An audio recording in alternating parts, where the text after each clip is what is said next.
우리 모두 다 함께 우리에겐 소원이 하나 있네. 우리 함께 찬양하시고 우리 하나님께 주일 예배 올려드리겠습니다.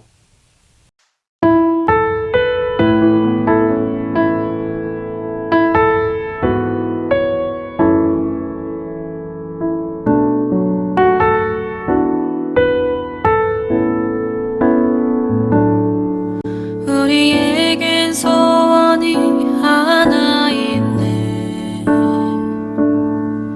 주님 다시 오실 그날까지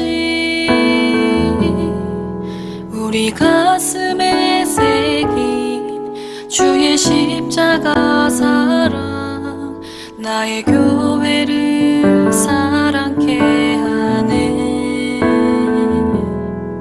주의 교회를 향한 우리 마음, 희생과 포기와 가난과 고난, 하물며 죽음조차 우리 막을 수 없네. 우리 교회는 이 땅의 희망,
하나님, 이번 한 주간 동안도 저희들을 눈동자와 같이 건강하게 지켜주셔서 오늘도 각자가 처한 곳에서 하나님께 예배할 수 있도록 인도하시니 감사합니다. 특별히 많은 사람들이 코로나로 인하여 힘들어하고 있는 이때에 사랑하는 의뢰로 성도들을 지켜주셔서 영육간에 강건할 수 있도록 지켜주시니 또한 감사합니다. 하나님, 저희들이 찬양을 드린 것처럼 저희들이 살아가는 이 삶을 통해서 교회가 되고 예배가 되는 것을 경험하는 은혜로 교회 성도들 되게 하여 주시옵소서. 각자가 처한 곳에서 신령과 진정으로 드리는 저희들의 예배를 흠양하여 주시옵소서. 예수님 이름으로 기도드렸습니다. 아멘. 우리 다 함께 사도신경으로 우리의 신앙을 하나님께 고백하도록 하겠습니다. 전능하사 천지를 만드신 하나님 아버지를 내가 믿사오며 그 외아들 우리 주 예수 그리스도를 믿사오니 이는 성령으로 잉태하사 동정녀 마리아에게 나시고 본디오 빌라도에게 고난을 받으사 십자가에 못 박혀 죽으시고 장사한 지 사흘 만에 죽은 자 가운데서 다시 살아나시며 하늘에 오르사 전능하신 하나님 우편에 앉아 계시다가 저리로서 산 자와 죽은 자를 심판하러 오시리라. 성령을 믿사오며 거룩한 공예와 성도가 서로 교통하는 것과 죄를 사하여 주시는 것과 몸이 다시 사는 것과 영원히 사는 것을 믿사옵나이다. 아멘. 우리 모두 다 함께 찬송가 43장 즐겁게 안식할 날 우리 함께 찬양한 후에 우리 김성현 집사님 저희를 대표해서 기도하시겠습니다.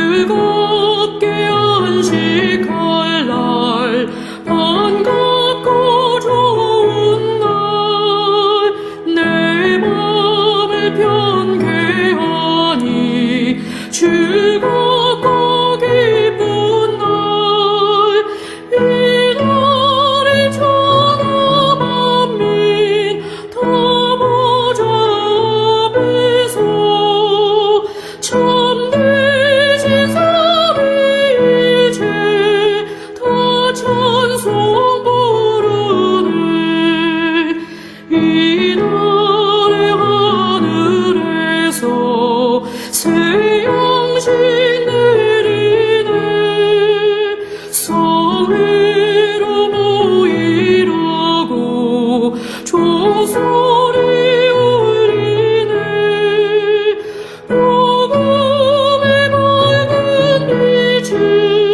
온 세상 비치며 또 영생아리 흘러 시원케 워지네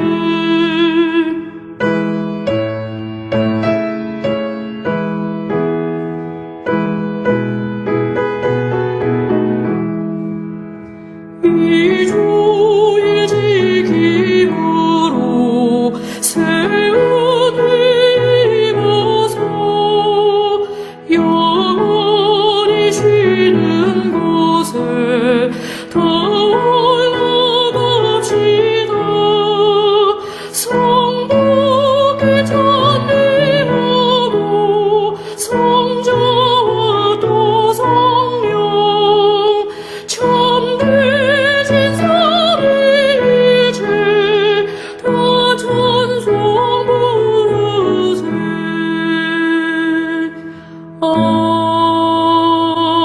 아멘.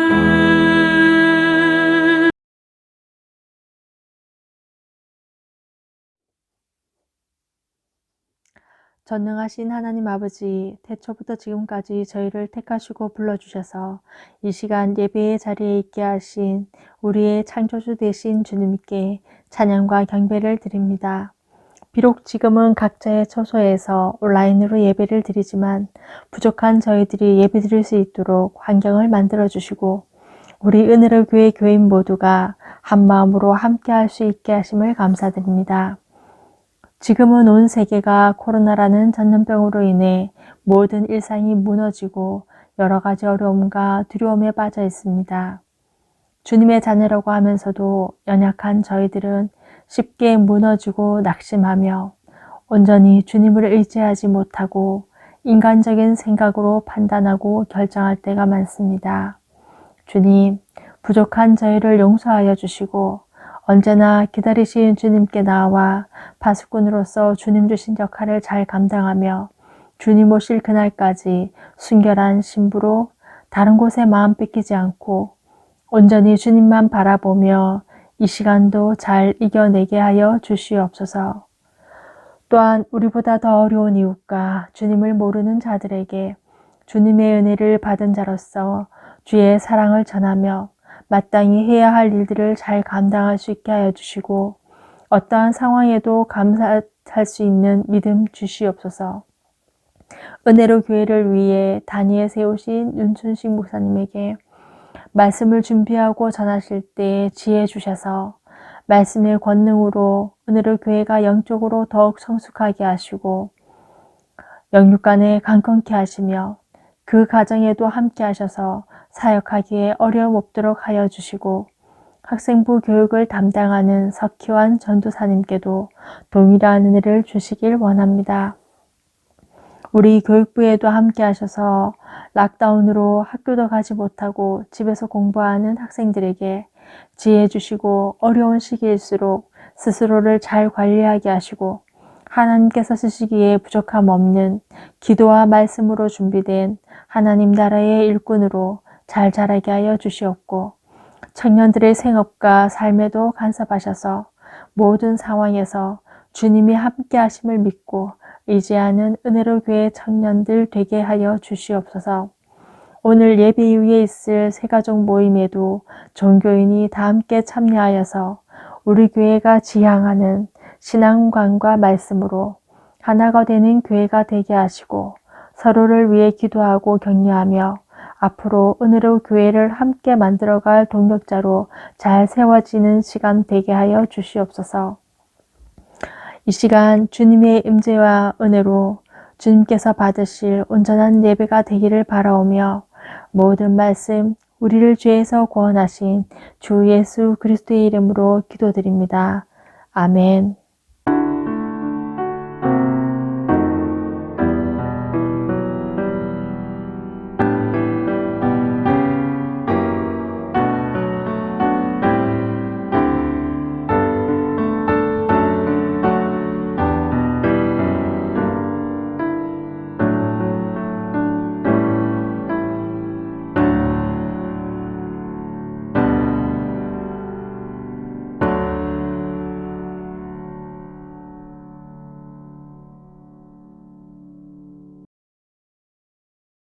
오늘 저희들이 함께 나눌 말씀은 이사야서 65장 17절에서 25절 말씀입니다. 이사야서 65장 17절에서 25절 말씀. 우리 잘 썼으면 한 목소리로 함께 읽도록 하겠습니다. 보라, 내가 새 하늘과 새 땅을 창조하나니 이전 것은 기억되거나 마음에 생각나지 아니할 것이라. 너희는 내가 창조하는 것으로 말미암아 영원히 기뻐하며 즐거워할지니라. 보라, 내가 예루살렘을 즐거운 성으로 창조하며 그 백성을 기쁨으로 삼고 내가 예루살렘을 즐거워하며 나의 백성을 기뻐하리니 우는 소리와 부르짖는 소리가 그 가운데서 다시는 들리지 아니할 것이며 거기는 날수가 많지 못하여 죽은 어린이와 수완이 차지 못한 노인이 다시는 없을 것이라. 곧 100세에 죽는 자를 젊은이라 하겠고 100세가 못되어 죽는 자는 저주받은 자이리라. 그들이 가옥을 건축하고 그 안에 살겠고 포도나무를 심고 열매를 먹을 것이며 그들이 건축한 데 타인이 살지 아니할 것이며 그들이 심은 것을 타인이 먹지 아니하리니 이는 내 백성의 수완이 나무의 수완과 같겠고 내가 택한 자가 그 손으로 일한 것을 길이 누릴 것이며 그들의 수고가 헛되지 않겠고 그들이 생산한 것이 재난을 당하지 아니하리니 그들은 여호와의 복된 자의 자손이요 그들의 후손도 그들과 같을 것임이라. 그들이 부르기 전에 내가 응답하겠고 그들이 말을 마치기 전에 내가 들을 것이며 이리와 어린 양이 함께 먹을 것이며 사자가 소처럼 짚을 먹을 것이며 뱀은 흙을 양식으로 삼을 것이니 나의 성산에서는 해함도 없겠고 상함도 없으리라. 여호와께서 말씀하시니라. 아멘. 저는 어린 시절부터 30대 중반까지 한 교회를 다녔습니다. 저희 모교회 목사님께서는 설교 중에 가끔 이런 말씀을 하셨습니다. 비록 지금 내 몸은 50대이지만 내 마음은 여전히 20대 청춘이다. 이런 말씀을 많이 하셨습니다. 그냥 한두 번 하신 게 아니라 사실 여러 번 그런 말씀을 하셨습니다. 저는 목사님께서 그런 말씀을 하실 때마다 과연 진짜 그럴까라는 생각을 했습니다. 왜냐하면 제 눈에 비춰진 그 당시 목사님의 모습은 50대의 평범한 그냥 일반적인 사람이었기 때문입니다. 그러면서 50대 아저씨가 20대처럼 생각을 한다는 것이 과연 무엇을 의미하는지 그 당시에 저는 이해를 할 수가 없었습니다.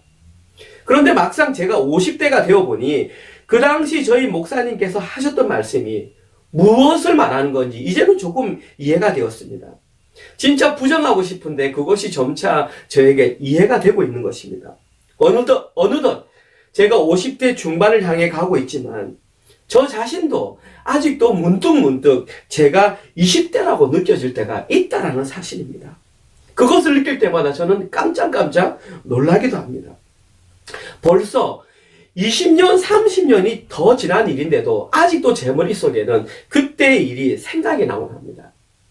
그 중에서 가장 대표적으로 생각나는 것이 저희 대학교 1학년, 2학년 시절, 그 시절이 생각이 많이 납니다. 그 당시에는 국가 전체적으로 시국이 굉장히 불안하던 시기였습니다. 그래서 저는 대학교 1학년을 입학하고도 사실은 1학기 수업을 제대로 듣지 못했습니다. 마치 지금 이 시대의 아이들이 코로나로 인해서 학교를 가지 못하는 것처럼 저도 학교를 가지 못하고 집에서 책을 가지고 리포터를 대체했던 그런 기억이 납니다. 그리고 그 당시에 학생들 사이에 가장 이슈가 되었던 것은 바로 데모였습니다. 지금도 저는 선명하게 그때 외쳤던 구호들이 기억이 납니다. 그때 구호가 독재 타도 호헌 철폐 이런 내용들이었습니다. 그 당시에 조금만 생각이 있고 똑똑한 친구들은 거의 대부분 데모에 아주 열정적으로 동참하던 시절이 그때였습니다. 그 당시 저희 목사님께서는 저를 포함하여 대학에 가는 친구들을 불러 모아놓고 그렇게 말씀을 하셨습니다. 너희들은 대학교에 가면 절대로 데모하면 안 된다. 저희들에게 그렇게 가르쳤습니다. 그 당시 목사님의 말씀은 저에게는 법이었기 때문에 저는 무조건 따랐습니다. 아마 제 생각에 그 당시 대부분의 보수적인 교단의 교회 입장에서는 현실적인 정치에 참여하는 것을 좀 비신앙적인 그런 모습으로 가르쳤던 것 같습니다. 그때 저는 데모에 열정적으로 참가하는 친구들을 이렇게 옆에서 바라보면서 무엇이 저 친구들을 저토록 열정적으로 이끌 수 있을까라는 생각을 한번 해보았습니다. 그러다가 우연히 제 친한 친구 중에 한 명이 춘천으로 군대를 가게 되었는데 제가 그렇게 배웅을 하게 되었습니다. 그리고 같이 서울역에 도착했는데 서울역에서 아주 우연하게 제 고등학교 때 친구를 만났습니다. 근데 그 친구는 상당히 공부를 잘하던 친구였습니다. 그래서 재수를 해서 S대 경영학과에 들어갔던 학교에서도 굉장히 인정을 했던 그런 친구입니다. 특별히 그 친구와는 고등학교 때 종교 생활을 같이 했기 때문에 좀 공통점이 많았기 때문에 무척 반가웠습니다. 그리고 그 친구의 말에 같이 이렇게 움직여서 그 친구 하숙집을 같이 가게 되었습니다.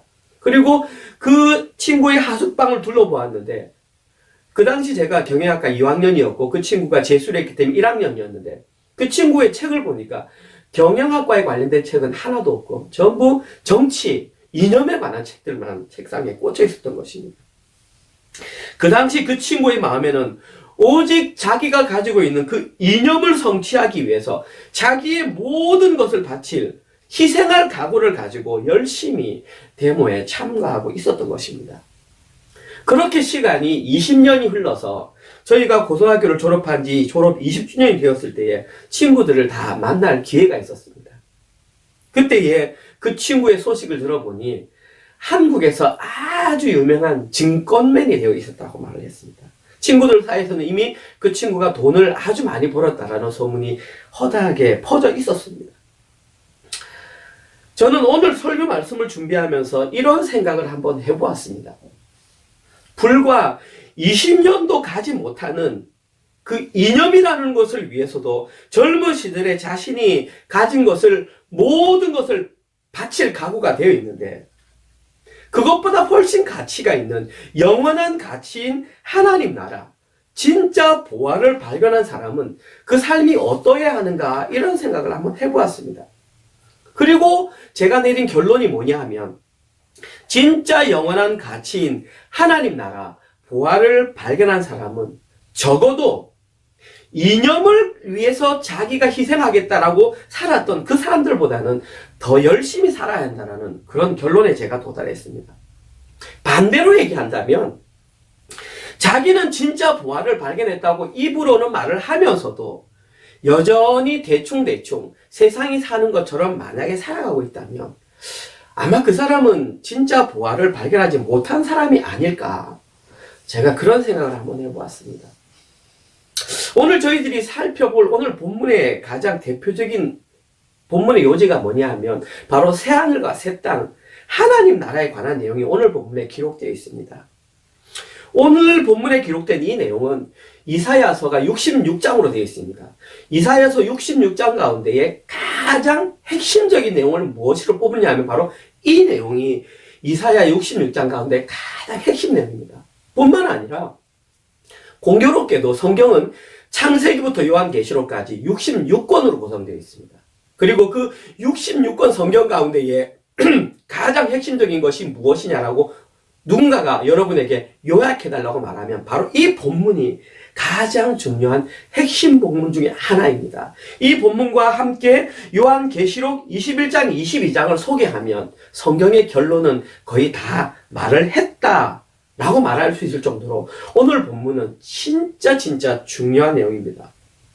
그래서 오늘 이 설교 시간을 통해서는 물론 평소에도 열심히 들어야겠지만 평소보다 조금 더 집중해서 들으셔야만 이 의미를 온전히 깨달을 수 있습니다. 그리고 오늘 설교를 통해서 제대로 된 하나님 나라를 이해하셨다면 아마도 이제는 더 이상 세상 사람들처럼 대충 이 땅을 살아갈 수 없게 될 것입니다. 좀 전에 말씀드렸던 것처럼 불과 20년도 유지하지 못할 이념을 깨달아도 그토록 열심히 살아가는데 유효기간이 없는 진짜 보아 영원한 하나님 나라를 깨달았다면 진짜 우리는 그렇게 대충 살 수가 없는 것입니다. 그러면 오늘 본문 내용을 간략하게 한번 살펴보겠습니다. 오늘 본문 65장 17절에서 19절을 제가 먼저 한번 읽어보겠습니다. 보라, 내가 새하늘과 새 땅을 창조하나니 이전 것은 기억되거나 마음에 생각나지 아니할 것이라. 너희는 내가 창조하는 것으로 말미암아 영원히 기뻐하며 즐거워할지니라. 보라, 내가 예루살렘을 즐거운 성으로 창조하며 그 백성을 기쁨으로 삼고 내가 예루살렘을 즐거워하며 나의 백성을 기뻐하리니 우는 소리와 부르짖는 소리가 그 가운데서 다시는 들리지 아니할 것이며. 여러분들이 같이 읽어보셔서 알겠지만 여기에 가장 먼저 등장하는 내용은 이제 하나님께서 새하늘과 새 땅을 창조하시겠다고 선포하시는 내용입니다. 그리고 여기서 가장 중요한 내용은 첫 문장이 바로 나와 있습니다. 새하늘과 새 땅이 가장 중요합니다. 그리고 이 새하늘과 새 땅이 궁극적으로 의미하는 것은 하나님과 하나님 나라 백성들이 영원히 가서 살게 될 그 하나님 나라, 천국을 의미하는 것이 맞습니다. 그런데 제가 미리 준비하지도 않았는데 사실은 지난주에 저희들은 새가족 첫 번째 공부를 하면서 이미 하나님 나라에서 우리는 공부를 했습니다. 지난주에 새가족 공부에 참석하지 못하신 분들은 어떤 방법을 통해서라도 꼭 그 강의를 같이 들었으면 좋겠습니다. 그때에 저희들이 가장 먼저 배웠던 내용이 뭐냐면 천국에 관한 오해의 개념이었습니다. 교회를 아주 오래 다닌 사람들도 천국이 무엇입니까? 라고 말을 하면 알고 있습니다 하면서 그것을 잘 표현하지 못하는 것이 현실적인 상황입니다. 특별히 저희들과 같이 동양적인 사고를 가지고 있었던 한국 사람들 경우에는 천국에 대한 심각한 두 가지 오해를 하고 있다고 말씀드렸습니다. 제가 여러분께 말씀드렸던 그 첫 번째 오해는 천국은 죽어야만 가는다라는 그런 개념입니다. 그리고 두 번째 오해했던 천국의 개념은 어딘가에 있는 땅 혹은 지역이라고 하는 그런 생각을 한다는 것입니다. 만약에 저희들이 천국에 대한 생각을 죽어서 가는 어떤 땅으로 한정을 한다면 이런 하나님 나라의 개념은 예수님께서 공생의 사역을 하시면서 선포하셨던 하나님 나라의 개념과는 아주 차이가 나는 멀어진다고 말할 수 있습니다. 예수님께서 말씀하셨던 사실 하나님 나라의 개념은 땅의 개념보다는 통치와 다스림의 개념이 아주 컸던 것입니다.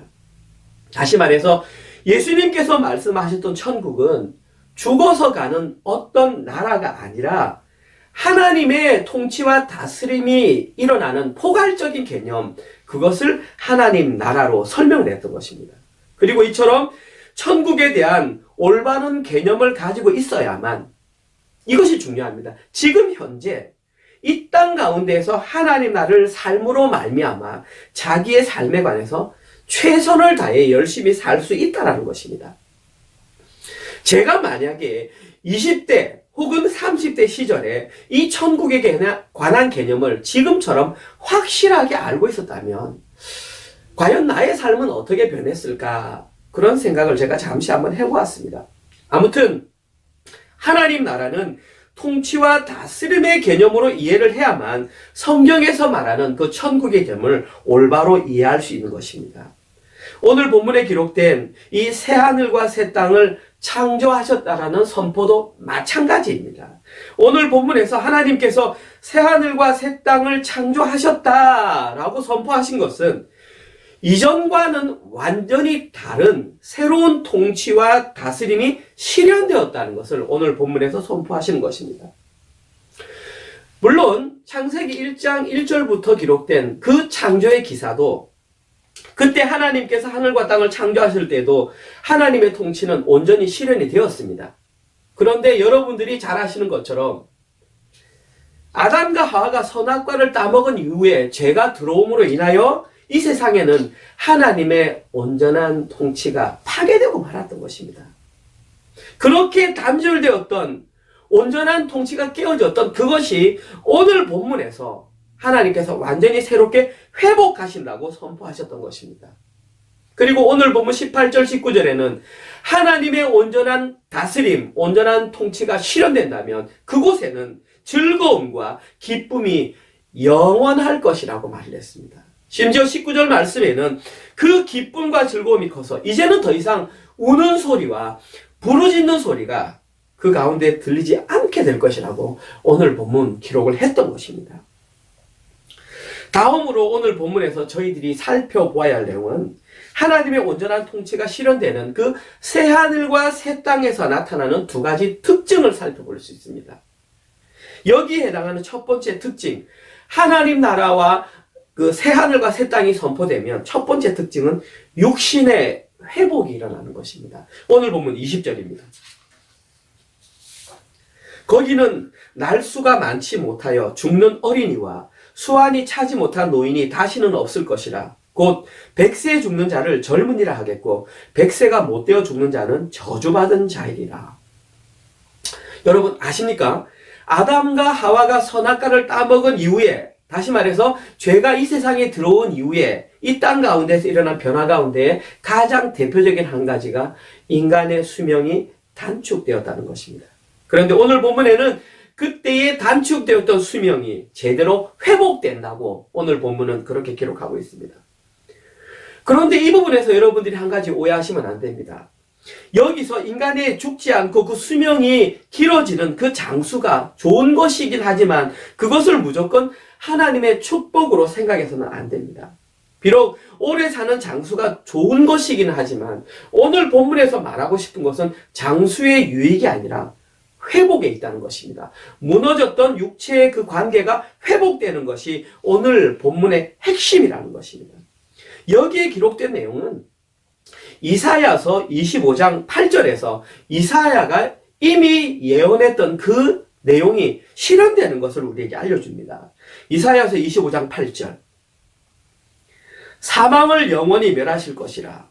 주 여호와께서 모든 얼굴에서 눈물을 씻기시며 자기 백성의 수치를 온 천하에서 제하시리라.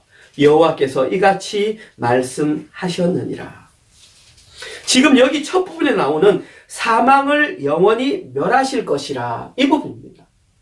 하나님의 나라가 온전히 선포되면 더 이상 사망이 그 역할을 못한다는 사실입니다. 이 내용을 명확하게 알고 있었던 사도 바울은 고린도전서 15장 54절에서 사망을 삼키고 이기리라 하는 본문으로 이 구절을 그대로 동일하게 갖다 썼던 것입니다. 다시 말해서 사망이 영원히 사라지면 그곳에는 하나님의 영원한 생명이 충만하여서 이것이 우리가 살아가는 인생 가운데에 더 이상 사망이 우리를 어떤 종으로서 부리지 못한다는 그것이 오늘 이 본문에서 선포되고 있다는 것입니다. 다시 말해서 새하늘과 새 땅에서는 더 이상 사망이 하나님 나라 백성들에게 왕노릇 할 수 없다는 것을 지금 확실하게 우리에게 보여주는 것입니다. 새하늘과 새 땅에서는 생명의 주인이신 하나님의 다스림으로 말미암아 생명의 충만함이 차고 넘치는 것입니다.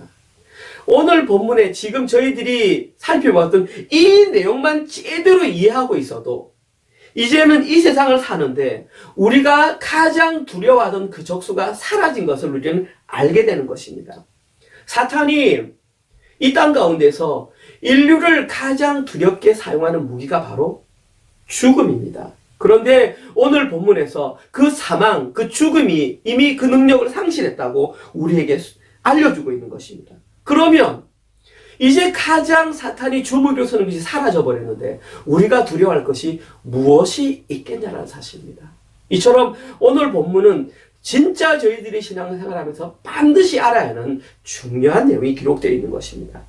계속해서 여기에 해당하는 두 번째 특징은 땅의 회복입니다. 오늘 본문 21절에서 23절 말씀입니다.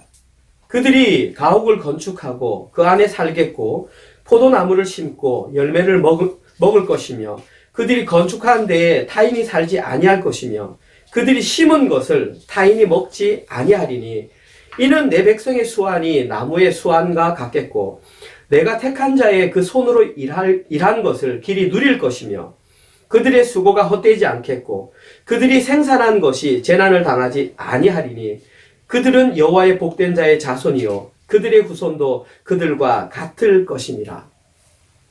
일단 지금 여기에 기록된 내용이 실현되기 위해서는 여러분이 느끼셨는지 모르겠지만 한 가지 전제가 있어야 됩니다. 이 전제가 실현돼야만 방금 여기에 기록된 모든 것이 그대로 다 보존이 될 수 있습니다. 그 한 가지 전제가 무엇일까요? 그것은 바로 전쟁과 다툼입니다. 위에 기록된 내용들이 온전히 실행되려면 이 땅 가운데 전쟁과 다툼이 사라져야만 그 모든 것이 온전히 실현될 수 있습니다.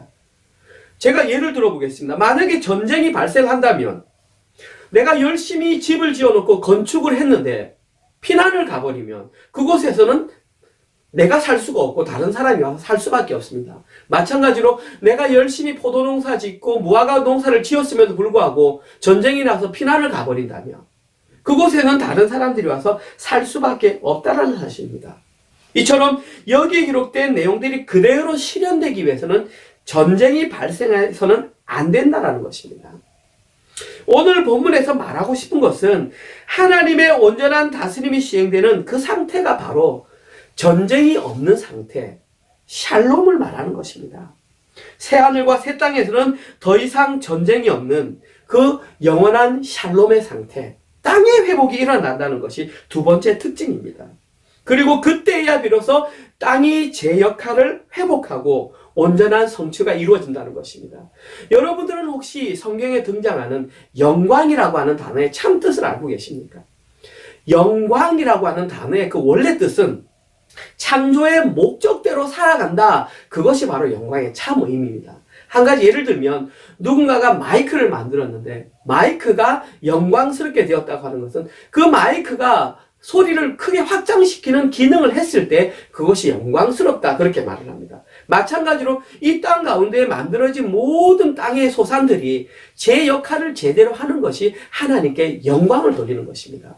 바로 오늘 본문에서 그 영광이 실현된다라고 오늘 본문은 밝히고 있습니다.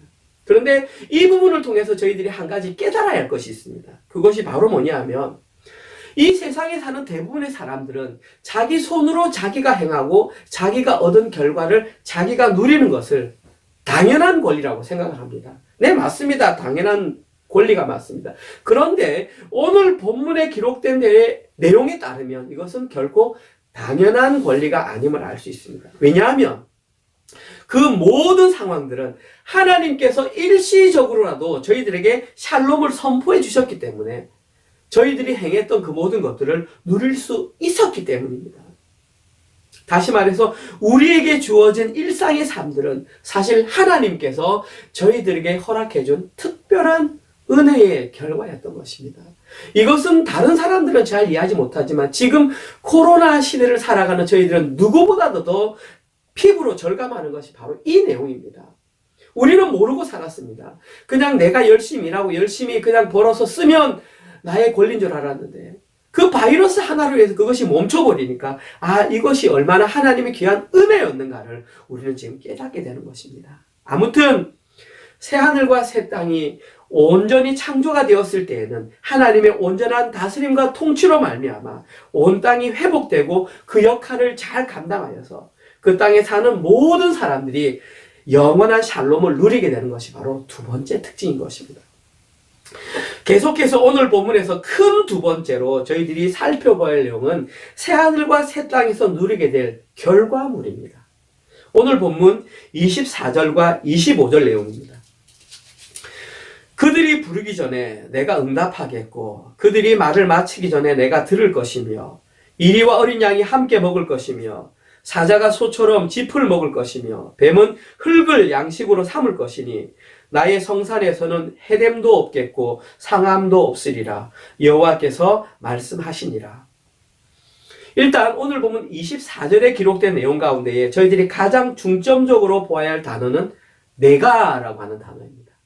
지금 24절 한 구절에 하나님께서는 내가라고 하는 단어를 연속으로 2번을 사용하시면서 이 새하늘과 새 땅 가운데 이루어졌던 이 결과들이 다른 그 어떤 누가 행한 것이 아니라 바로 여호와 하나님 내가 행했음을 하나님께서는 당당하게 밝히고 계시는 것입니다.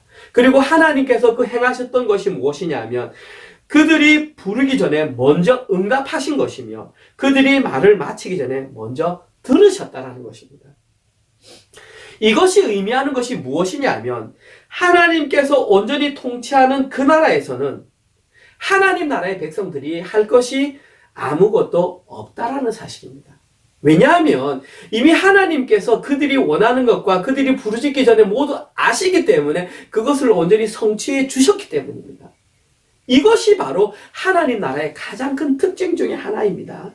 하나님께서는 그들이 원하는 것이 무엇인지 미리 알고 그곳에 사는 하나님 나라의 백성들은 하나님께서 무엇을 원하시는지 알기 때문에 이심전심 서로 마음이 통한다라는 것입니다. 그래서 이 내용을 명확하게 알고 있었던 사도 바울은 이것을 하나의 신학적인 용어로 그리스도의 연합, 유니온 크라이스트라고 그렇게 기록을 했던 것입니다. 여러분 이것이 바로 하나님 나라의 실체 모습입니다. 계속해서 오늘 본문 25절에 보면 하나님의 온전한 통치가 실현된 하나님 나라의 모습을 4가지의 비유로 들어서 설명한 것을 볼 수 있습니다.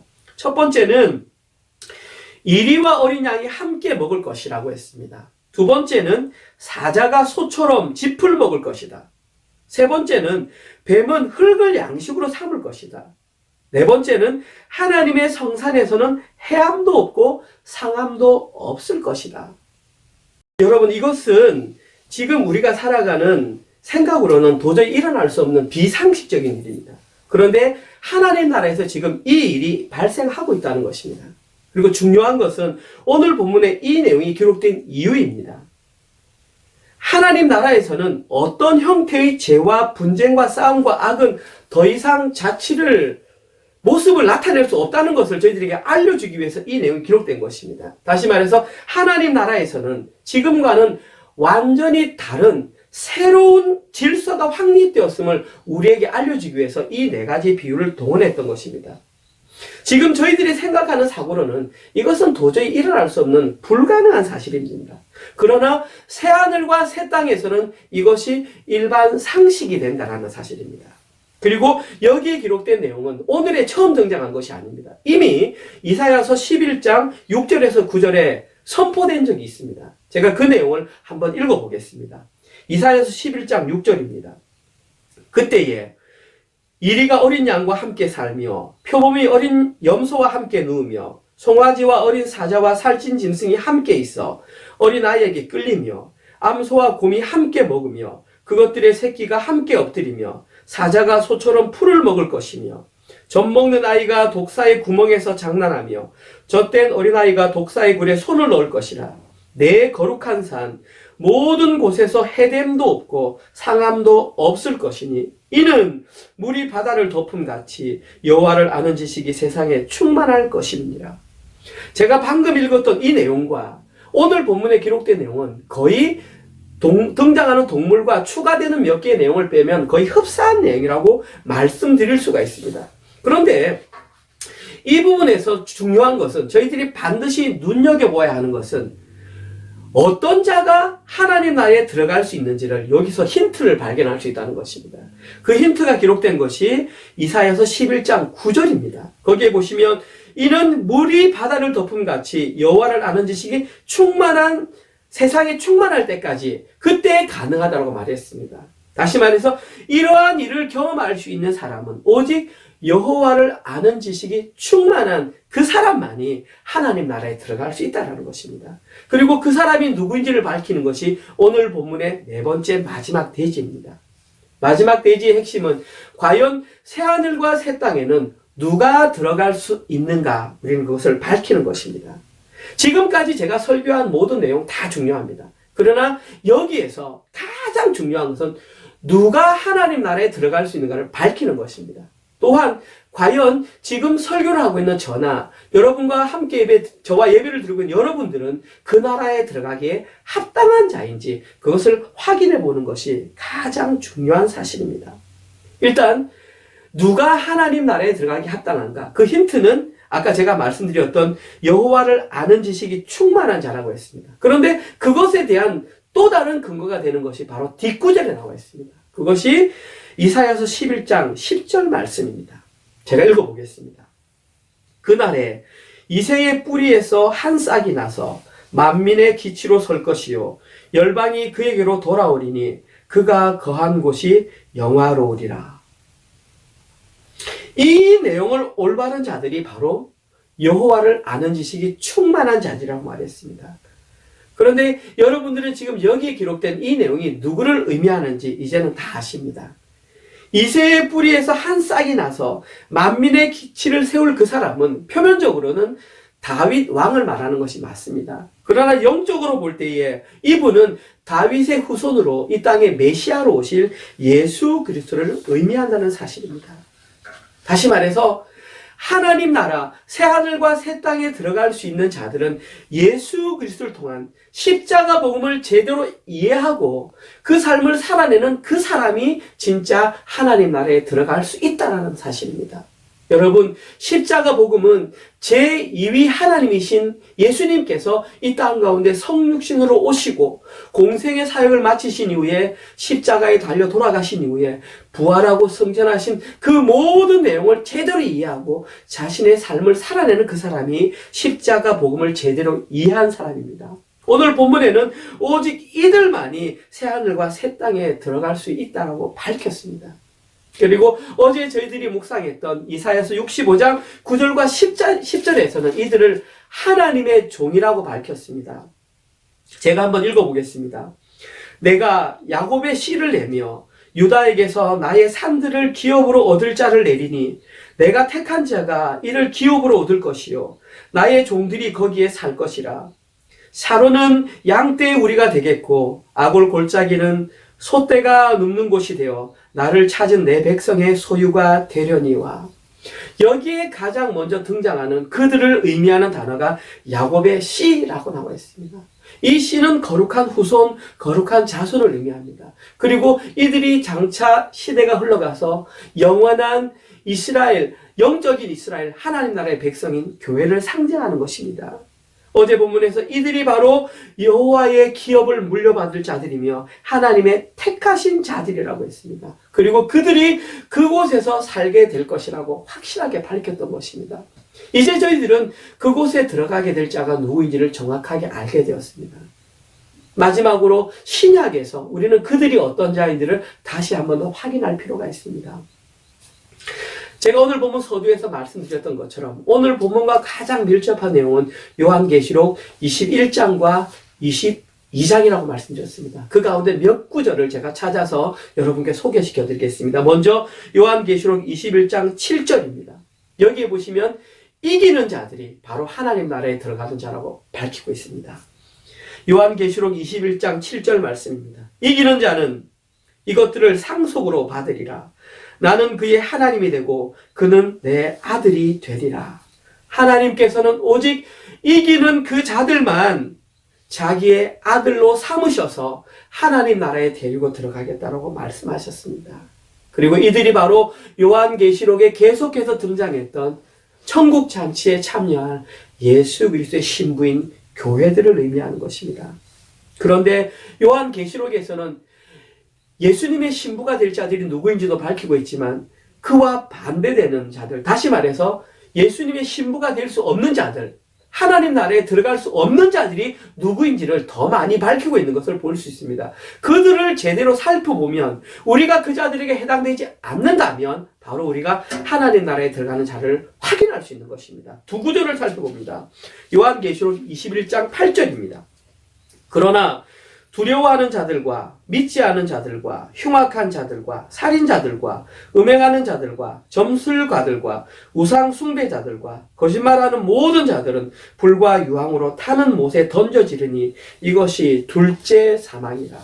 두 번째 구절 요한계시록 21장 27절 내용입니다.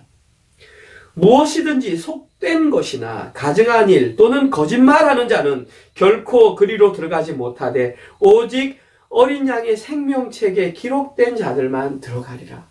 이제는 보다 더 정확해졌습니다.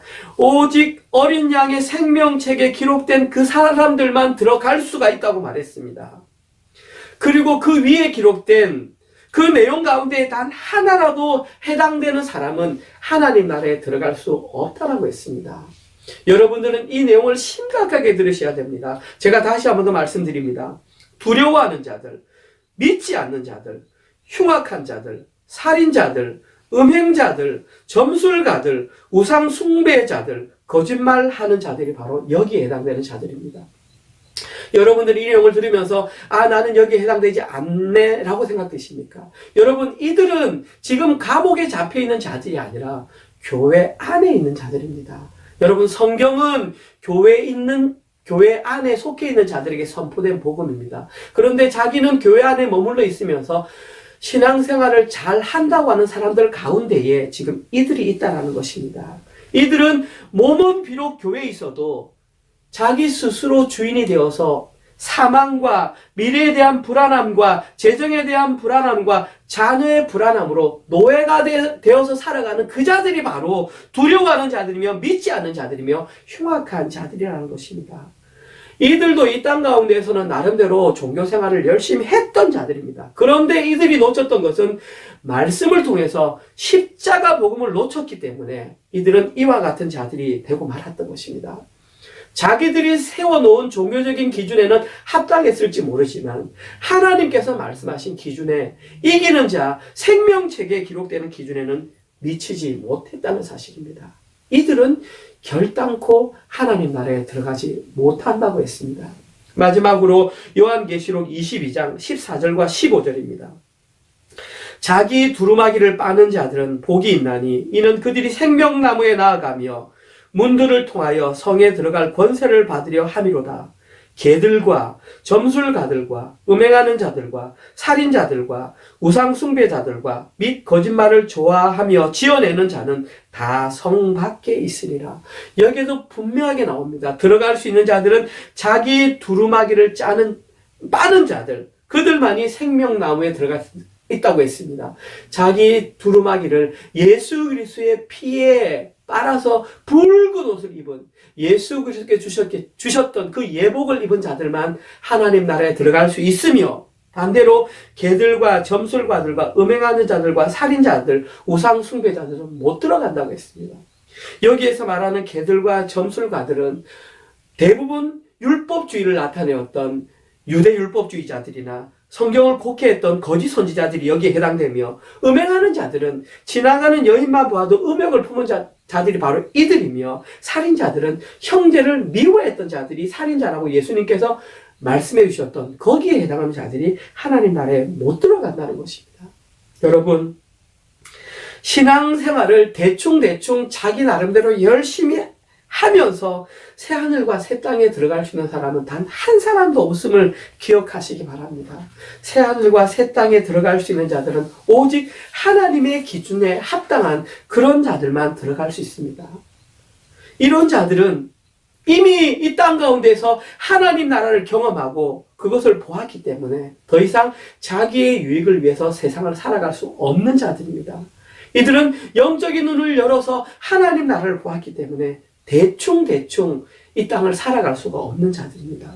불과 20년도 못 되는 그 이념을 붙잡고도 그렇게 젊은 시절을 열심히 살았던 사람들이 있는데 어떻게 영원한 하나님 나라, 가장 소중한 보화를 발견한 사람이 이 땅을 살아가면서 무엇을 먹을까, 무엇을 마실까, 무엇을 입을까로 염려하며 살아갈 수 있다는 것입니까?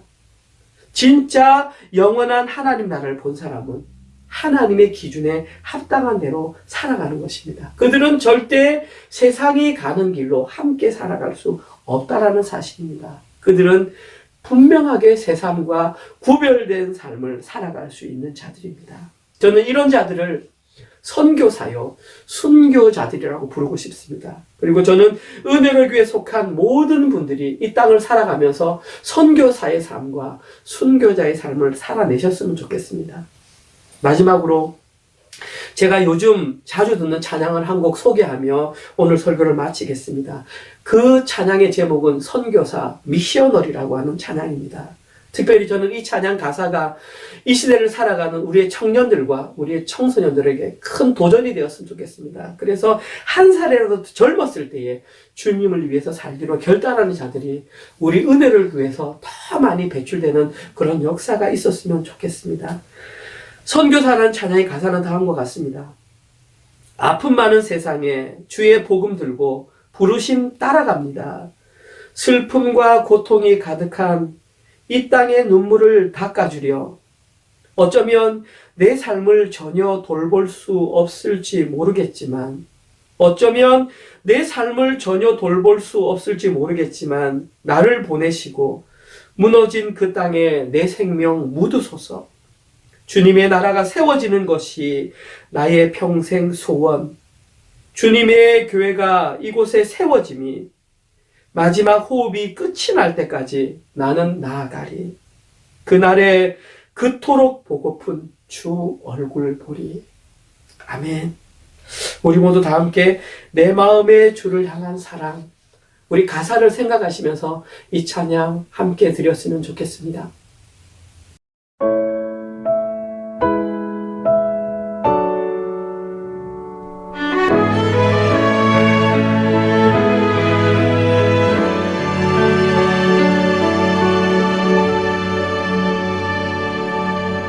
내 마음의 주를 향한 사랑이 나의 마른 주가 주신 진리로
하나님 감사합니다. 오늘도 이사야서 본문을 통해서 저희들이 이 땅을 살아가면서 반드시 알아야 하는 귀한 내용을 저희들에게 알려주시니 감사합니다. 하나님, 저희들이 진정으로 가장 중요한 보아인 하나님 나라를 발견한 자들이 맞다면 이제는 더 이상 세상과 다른 길을 살아갈 수 있는 자들이 되게 하여 주시옵소서.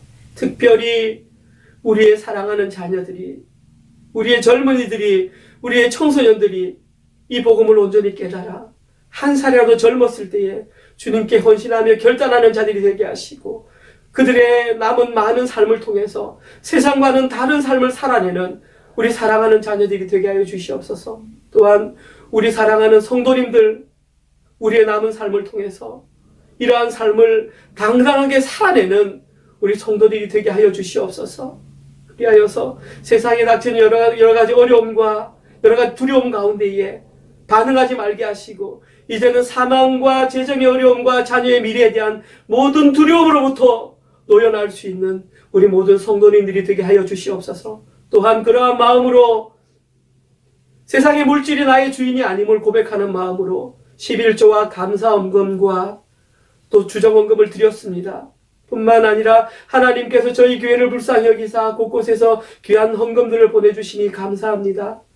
이 헌금들이 사용되는 곳곳마다 하나님의 영광이 드러나게 하시고 우리 인간의 욕망을 위하여 잘못 사용되지 않도록 주님 긍휼을 베풀어 주시옵소서. 특별히 함께 헌금에 동참하고 싶은 마음은 있지만 재정적인 여건과 상황이 허락하지 못하여 함께 동참하지 못한 자들에게도 동일한 복을 허락하셔서 다음에는 함께 동참할 수 있는 귀한 은혜를 허락하여 주시옵소서.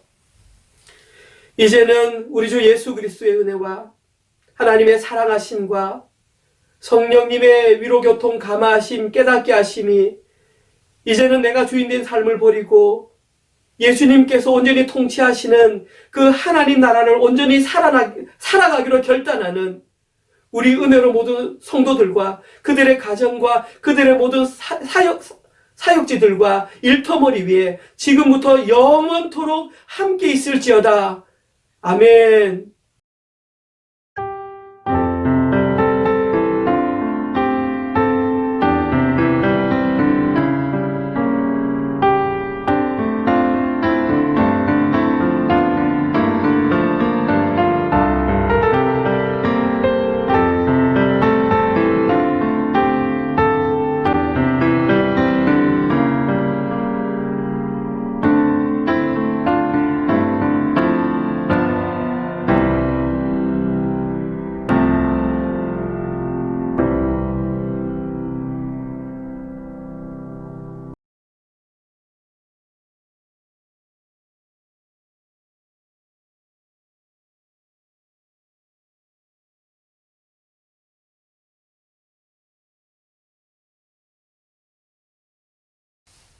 네, 지금은 교회 소식을 전하는 시간입니다. 어제 나눠드린 주보를 참고해 주시기 바랍니다. 주보를 읽어보시면 지난주 주보와 크게 달라진 건 없습니다. 특별히 5번에 보시면 오늘도 지난주와 마찬가지로 오후 3시에 비대면 줌으로 새가족 공부 두 번째 시간 갖도록 하겠습니다. 설교 시간에도 제가 말씀드렸지만 새가족 공부 1 놓치신 분들은 어떤 경로를 통하시든지 꼭 새가족 공부 1 하나님 나라에 관해서 꼭 같이 그 강의를 들으시고 나누셨으면 좋겠습니다. 그리고 오늘은 두 번째 복음이 무엇인가 라고 하는 제목으로 새가족 공부를 할 것입니다. 그래서 설교 시간에 다루지 못했던 조금 더 깊은 얘기를 다루려고 합니다. 여러분들 깊이 참여해 주시고 질문이 있으신 분들은 질문을 해 주시면 됩니다. 그리고 청소년부, 우리 좁은길 청소년부 예배 마친 즉시 모임을 갖는다고 하니 시간 딜레이 하지 않도록 우리 청소년들 잘 참석해 주시기 바랍니다. 예, 우리 모두 자리에서 다 함께 일어나셔서 마라나다 찬양하신 후에 오늘 예배를 마치도록 하겠습니다. 한 주간 동안 승리하시기 바랍니다.